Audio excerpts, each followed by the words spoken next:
Vous écoutez La pierre philosophale, preuve irréfutable de son existence. Un livre écrit par Gérard Dancos, dit Papus, et lu par la voix modélisée de Nicolas Charbonneau. À propos de la collection Les Classiques. La collection Les Classiques est éditée par les éditions Viva. Cette collection regroupe les grands classiques de la littérature ésotérique.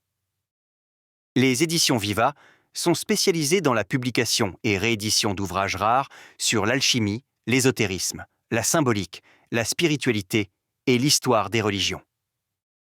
3 piliers sont à la base de notre démarche.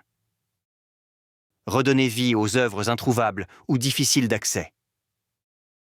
Faciliter l'accès à la connaissance via une offre numérique à petit prix.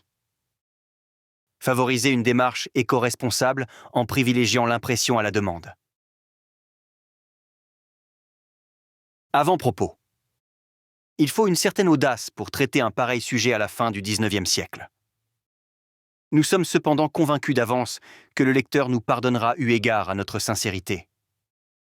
En effet, nous venons offrir au public non pas les conclusions d'un mystique enthousiasme non plus que les critiques partiales d'un esprit prévenu, mais bien le résultat d'un travail positif, digne d'être pris en considération par tous les gens sérieux. Nous allons d'abord voir ce qu'il faut entendre par le mot de pierre philosophale. Et pour cela, nous aurons à résumer l'opinion des alchimistes les plus instruits. Quand nous saurons la signification scientifique de cette expression, il nous faudra voir si elle est, oui ou non, en contradiction avec les données de la chimie contemporaine. Éclairés sur ces 2 points, nous aborderons l'histoire, cherchant avec la plus grande impartialité si la pierre philosophale a donné de son existence des preuves sérieuses et irréfutables, capables d'être facilement contrôlées par le lecteur. Ce sera là le point capital de notre travail, la raison d'être de toute notre étude. C'est alors que nous pourrons dire quelques mots de la grande famille alchimique, des doctrines de ses membres et des débris de leur science subsistant encore dans l'architecture de nos vieux monuments et les rites de certains hauts grades de la franc-maçonnerie. Enfin, une petite liste des livres les plus utiles aux débutants terminera nos recherches. Tel est le plan de notre travail. Nous espérons qu'il ne fera pas trop regretter au lecteur les quelques minutes que lui prendra sa lecture, et nous prions d'excuser d'avance les imperfections qui pourraient s'y trouver uniquement imputables à l'auteur de l'étude et non aux doctrines et aux maîtres étudiés. 2. Qu'entend-on par pierre philosophale ?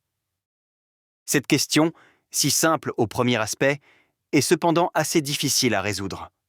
Ouvrons les dictionnaires sérieux, parcourons les graves compilations des rares savants qui ont daigné traiter ce sujet. La conclusion est assez facile à poser.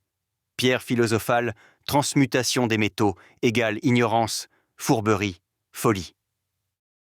Si pourtant nous réfléchissons qu'en somme, pour parler drap, mieux vaut aller au drapier qu'au docteur ès-lettres, l'idée nous viendra peut-être de voir ce que pensent les alchimistes de la question.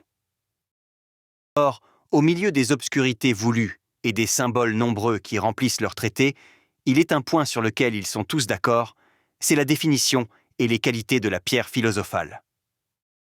La pierre philosophale parfaite est une poudre rouge qui a la propriété de transformer toutes les impuretés de la nature. On croit généralement qu'elle ne peut servir, d'après les alchimistes, qu'à changer du plomb ou du mercure en or. C'est une erreur. La théorie alchimique dérive de sources bien trop spéculatives pour localiser ainsi ses effets. L'évolution étant une des grandes lois de la nature, ainsi que l'enseignait il y a plusieurs siècles l'hermétisme, la pierre philosophale fait évoluer rapidement ce que les formes naturelles mettent de longues années à produire. Voilà pourquoi elle agit, disent les adeptes, sur les règnes végétal et animal, aussi bien que sur le règne minéral, et peut s'appeler médecine des 3 règnes. Physiquement, ce serait une poudre rouge, assez semblable comme consistance au chlorure d'or et de l'odeur du sel marin calciné. Tout à l'heure, du reste, nous aurons l'occasion de revenir sur ce sujet. Comme c'est à la transformation des métaux vils, plomb et mercure, en or que doit le plus souvent servir cette pierre, voyons en quoi consiste cette opération. Chimiquement, c'est une simple augmentation de densité si l'on admet l'unité de la matière, idée fort en honneur parmi les philosophes chimistes contemporains.